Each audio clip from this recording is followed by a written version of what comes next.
Hello everyone. आज हम लोग एक बहुत इंपॉर्टेंट टॉपिक के बारे में बात करने जा रहे हैं, ब्रेन सर्जरी।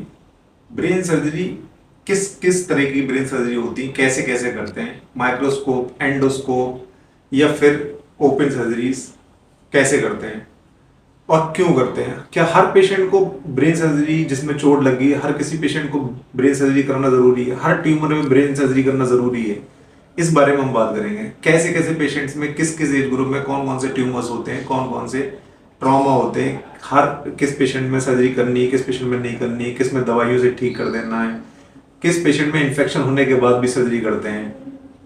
ये सब बात कर सकते हैं हम शॉर्ट्स में, ये बात कर सकते हैं। तो जैसे पेशेंट अगर ट्रॉमा का है, जिसका हेड इंजरी हुई है, हेड इंजरी पेशेंट में, हर पेशेंट में, ये सच बात है, हर पेशेंट में ऑपरेट नहीं करते हैं, ये सच है, इसमें कोई डाउट नहीं है। दूसरा, किस पेशेंट में हमें सर्जरी करनी है। एक वो पेशेंट जिनमें GCS, Glasgow coma scale, down हो रहा है। पेशेंट जब आया था तो अनकॉन्शियस था, सीटी स्कैन हमने कराया था, सीटी स्कैन में एक बहुत बड़ी ब्लीड है जिससे ब्रेन के अंदर बहुत प्रेशर है, और प्रेशर इतना है कि पेशेंट अनकॉन्शियस है, रिस्पॉन्ड नहीं कर रहा, या फिर सिर्फ हाथ पैर चला रहा है, सुन नहीं रहा, और लगातार वो डिटोरेट कर रहा है। डिटोरेट मतलब उसकी कंडीशन खराब होती जा रही है। ऐसे पेशेंट में डिसीजन लेते हैं कि हाँ ऑपरेट कर सकते हैं। मैक्सिमम पेशेंट जो माइनर हेड इंजरी होती है, मॉडरेट टाइप की हेड इंजरी होती है, इसमें छोटी छोटी ब्लीड होती है, कंट्यूजन से कहते हैं उन्हें साइंस की भाषा में, उस पेशेंट में हमें ऑपरेट करने की जरूरत नहीं पड़ती है। ये डिपेंड करता है कि किस साइड में, ब्रेन के किस हिस्से में ब्लीड है।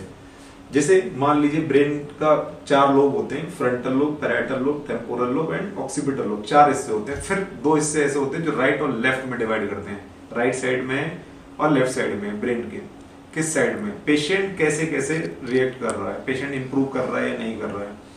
कभी कभी पेशेंट में ये कंडीशन पेशेंट के साथ भले हमेशा पूछते हैं कि आपने अभी एक सीटी स्कैन कराया था, अब आप दोबारा सीटी स्कैन करा रहे हैं। पेशेंट पहले जब हम लाए थे तब सही था, अब और खराब हो गया है, तो हमारा लाने से हॉस्पिटल में क्या फायदा हुआ। तो आप इस बात को समझ लीजिए कि एक तरह का एक इंटरवल होता है, ल्यूसिड इंटरवल कहते हैं ब्रेन में। जब पेशेंट जब लाए थे जिस कंडीशन में था, एक ब्लीड होती EDH, एक्स्ट्रा ड्यूरल हेमरेज, वो ब्लीड के वजह से दिमाग के अंदर प्रेशर होता है, हल्के हल्के पेशेंट और खराब होना शुरू हो जाता है। उस कंडीशन में वो 6 to 8 आवर्स में कभी कभी ऐसा लगता है कि नेक्स्ट सीटी स्कैन में वो ब्लीड बढ़ गई और पेशेंट और खराब हो गया है, तो उसमें हम ऑपरेट करते हैं। ये सच है। कुछ पेशेंट में ऐसा नहीं होता है। ऐसे पेशेंट जो रिस्की होते हैं, जैसे ओल्ड एज पेशेंट हैं, ऐसे पेशेंट जो अल्कोहल लेते हैं, या जिसमें कोआगुलोपैथी है, या फिर जिसमें ब्रेन जो ब्लीड है वो रुक नहीं रही, क्लॉट, थक्का नहीं बन रहा, ऐसे पेशेंट में ऑपरेट करना पड़ता है।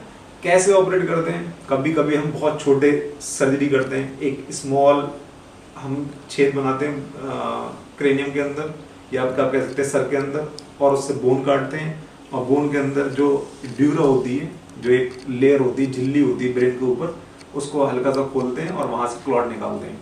फिर उस हड्डी को दोबारा रख सकते हैं। एक ये तरीका होता है। एक ये होता है कि पेशेंट में ब्लीड बहुत ज्यादा है, प्रेशर बहुत ज्यादा है, तो हमें बहुत बड़ी सर्जरी करनी पड़ती है, मतलब almost half of the brain के साइड की सर्जरी करनी पड़ती है, हाफ ऑफ द ब्रेन की हड्डी को हटाना पड़ता है। इवन ऐसी कंडीशन भी हो जाती है कि ब्रेन की हड्डी को ऊपर, जो ब्रेन के ऊपर जो हड्डी है, हम उसको दोबारा रख नहीं सकते। उस हड्डी को या तो हम पेट के अंदर रख देते हैं, ठीक है, या फिर हम पेशेंट को, मतलब या किसी ऑटोक्लेव के अंदर रख सकते हैं, या पेशेंट को हैंड ओवर कर देते हैं टू सेफ साइड। अगर इन्फेक्टेड है तो उसको डिस्कार्ड भी किया जा सकता है। जैसे ट्रॉमा इतना ज्यादा हो गया कि ब्रेन का जो क्रश हो गई, इंजरी क्रश बोन हो गई, और उसको दोबारा नहीं रख सकते, तब भी हम बोन को डिस्कार्ड कर देते हैं। लेकिन इसी 2 टर्म होते हैं ब्रेन सर्जरी में, एक क्रेनियोटमी और क्रेनेक्टमी। आपने देखा होगा कि कुछ पेशेंट ऐसे होते हैं इसमें हम बोन, आप देखिएगा मेरी वीडियोस में, कि हम बोन हटा देते हैं और बोन को पेट में रख देते हैं, फिर उसको दोबारा हम, जब सूजन कम होती है, दोबारा रख देते हैं।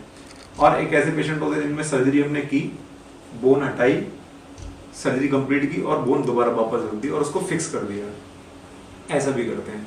तो हर पेशेंट में ये डिसाइड करना होता है ऑपरेशन के दौरान कि किस पेशेंट में बोन रखी जा सकती है या किस पेशेंट में बोन हटाई जाती है। कुछ ऐसे ट्यूमर्स होते हैं जिनमें बहुत ज्यादा स्वेलिंग होती है और बोन को हमें हटाना पड़ता है, या फिर बोन ही इन्वॉल्व हो जाती है। जैसे एक ट्यूमर होता है मेनिंजियोमा, जिसके अंदर बोन ही इन्वॉल्व हो जाती है, तो बोन को हटाना पड़ता है, उसके ऊपर से हम प्लेटिंग कर देते हैं, ऐसा भी कर सकते हैं।